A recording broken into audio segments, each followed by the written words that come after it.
We've been talking a lot about Marvel over the past few weeks. Avengers Doomsday and Secret Wars is looming. The new Spider-Man movie is looming. A lot of big stuff coming down the pipeline. There's also a Fantastic Four trailer that's going to be dropping tomorrow after we drop this podcast. And so a lot of big things on the pipeline coming down in the near future for Marvel Studios. And one of those is X-Men. You know, we're wondering about X-Men, what's going to happen with the live-action X-Men movie. There have been a ton of rumors circulating right now about potential casting choices and interests and certain actors that may be in conversations with Marvel about portraying certain characters. None of that stuff has been confirmed just yet.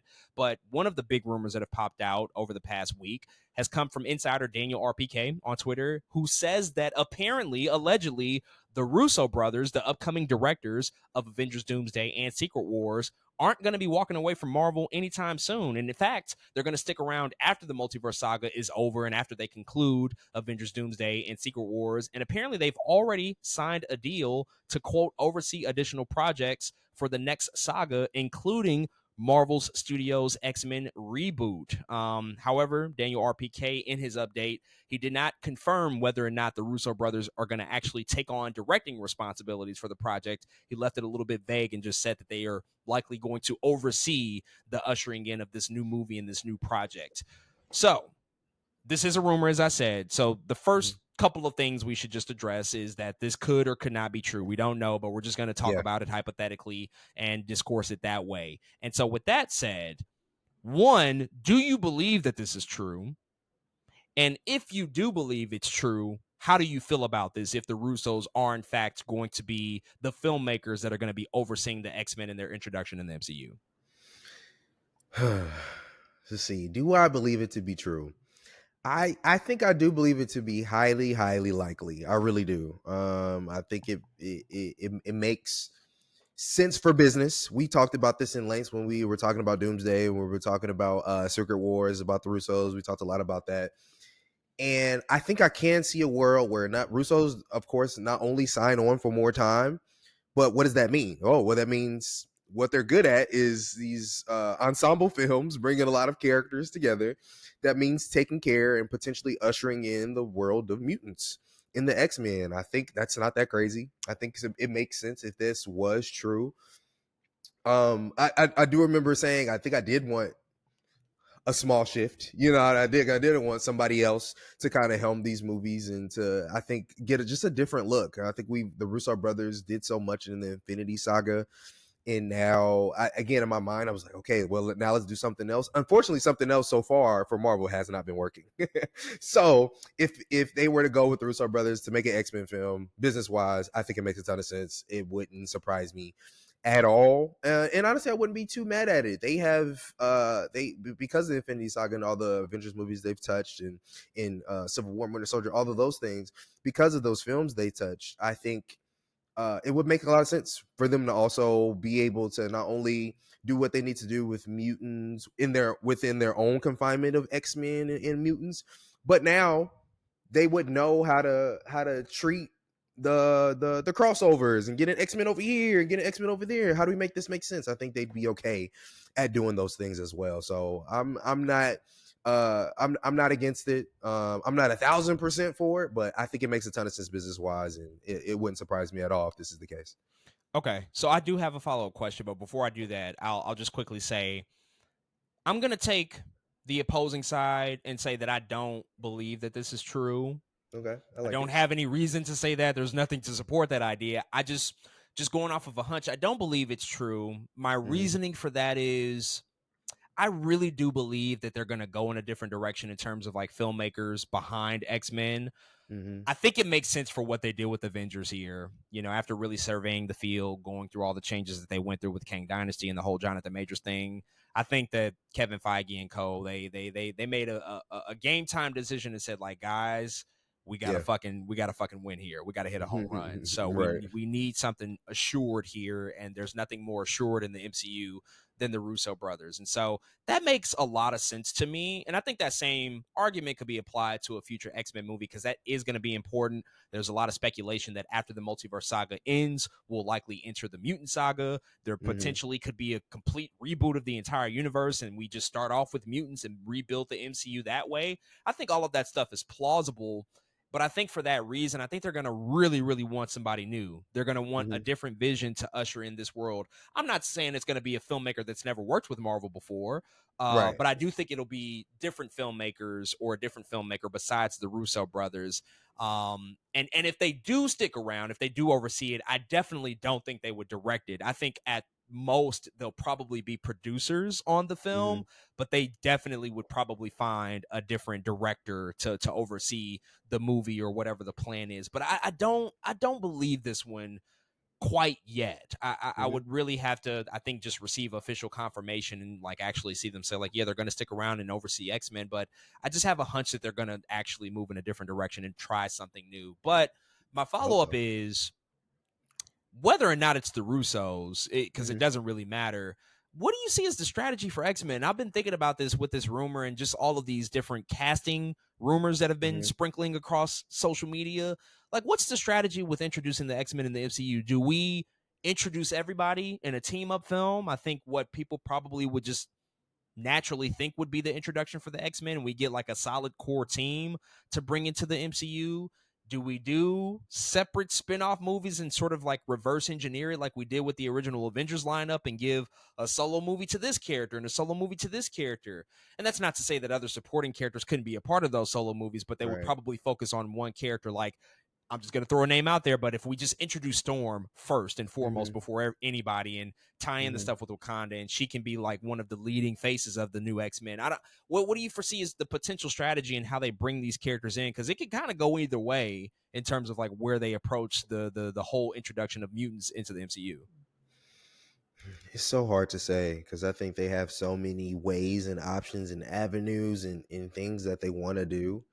It is hard for me not to imagine where, of course, right now in the current state of things, we know who is it? Monica Rambeau done found the X-Men. She done found Found Beast. Beast. Yep. Mm-hmm. She done found Beast. But we know that is a separate reality. And I don't know what's going to happen with Secret Wars or Doomsday per se, but I think part of me would have liked if we could have lived in a world where we just focused on that reality first. We don't have to do Doomsday yet. We don't have to do Secret Wars yet. Let's just do some X-Men stuff in this separate reality. Let's go ahead and do our X-Men movie, which I do think that's the way to go. I think after I think it would be cool if they did something like I just don't see them doing it. I don't see them being like, here's a Storm film. Unfortunately, I just don't seem like that. I don't think that's in the MCU's interest. But I do think after the reception of X-Men 97, I think they are going to be like, let's do an X-Men film. But what does that look like? I don't know. That's the hardest part to me is what does an X-Men film look like with X-Men 97 on the table, with the other Fox movies on the table, with now Fox even being a part of this whole thing. It honestly racks my brain because I honestly could not tell you. Like, whatever they come up with, if it works, I'm going to be like, y'all are some geniuses. Because I could sit down right here all day and be like, that makes sense. Oh, but that doesn't make sense if we do that. Oh, that doesn't make sense either. But I could do that all day. And I think I would break my brain. And so, yeah, part of me thinks they do a classic. This is an X-Men film. It just really is hard for me to tell what that is. Part of me likes the idea of starting in the teenage stuff, right? Because we've been getting a lot of the grown stuff. You know what I'm saying? Like X-Men, X1 through 3 is grown stuff. X-Men, a lot of the Wolverine stuff is grown stuff.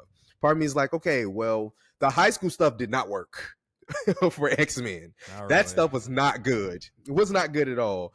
But so maybe that's the redemption arc. Like maybe it's like, okay, let's get this right.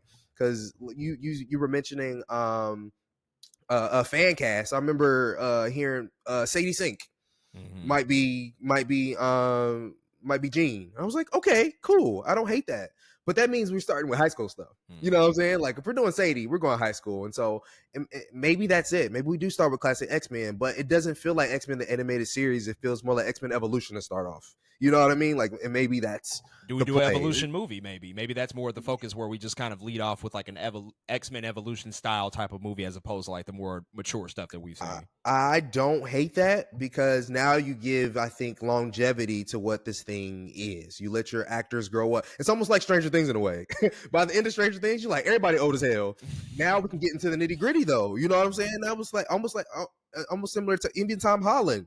Tom Holland about to be old here in a second. That's going to be good for a lot of reasons. You can do more mature stories. You've already done all the younger stories. You've done the high school stuff, and so maybe they do start there. And maybe that's what that looks like. But yeah, man, it's really hard because there's so much happening in this universe right now that it's hard to say, but part of me wishes that's what they did. I mean, this is so not cut and dry, and you just mentioned it briefly. The fact that we have 25 years worth of Fox X-Men movies predating all of this that have tried multiple things makes this really, really complicated. Yeah. And because of that, because there is already so much pre-baked in history and knowledge with these characters and with this team, I think historically what we've seen with Marvel when it comes to bringing in their own adaptation of a character that's already been adapted numerous times in other media, whether it be films or animated series, whatever the case may be, they always pivot and do something different. We saw that Mm. with Tom Holland Hmm. Spider-Man. They're like, Yeah. you guys, we're not doing any origin shit. There's no Uncle Ben. That's Hmm. gone, right? Right. Same thing with what we're about to see with Fantastic Four. They're doing some different things. Alternate universe, period piece in the 60s. Silver Surfer is not the Silver Surfer that most people know. It's actually the Hmm. female Hmm. version of Silver Surfer. They're going in a different direction with that character. I think the same thing is going to apply to X-Men. What that is, not entirely sure. I don't really know. I don't think it'll be standalone solo movies for individual characters per se. I don't think that that's the Hmm. route to go. The beautiful thing about X-Men is that there are so many different factions amongst mutants within themselves. Like you have sort of the X-Men evolution style of character. You have like the Hmm. more a grown adult mature versions of the characters that grow out of the school. You have Right. Hellfire Club, you have the Brotherhood, you have all of these different factions that they could do something that kind of plays with that idea that tells maybe a couple of different stories over multiple movies where it's not just like Hmm. this is the X-Men movie. They could do something in which, all right, we're going to tell somewhat of a multi-movie arc and it Yeah. won't pay off for maybe 2 or 3 movies per se. And so there's going to be sort of a continuous story that gets them into the MCU. And maybe that's all they focus on. Maybe they're not Hmm. focusing on other characters like, I don't know, Doctor Strange and it's Hmm. hard to believe that'll happen because in all likelihood we'll see new editions of Doctor Strange and Black Panther and things of that nature. Right. But I think that their primary focus is probably going to be mutant driven and it'll take Hmm. place over the course of multiple movies. And there might be disparate factions of mutants and X-Men, and not the traditional team per se, not a team of 5 or 6 or 7 or whatever the case may be. Could be completely wrong because look, that's the tried and true method. That's the Yeah. method. Take the team from Xavier School, make them a little bit younger, and grow with them. Uh-huh. But Uh-huh. I do imagine they're going to do something different because we definitely have X-Men 2000. We have all these other attempts, like you said, the failed attempts with Apocalypse and things of that nature that Yeah. tried to go younger with high school characters, and so I think they'll probably have to pivot and do something that's a little bit unfamiliar with most audiences.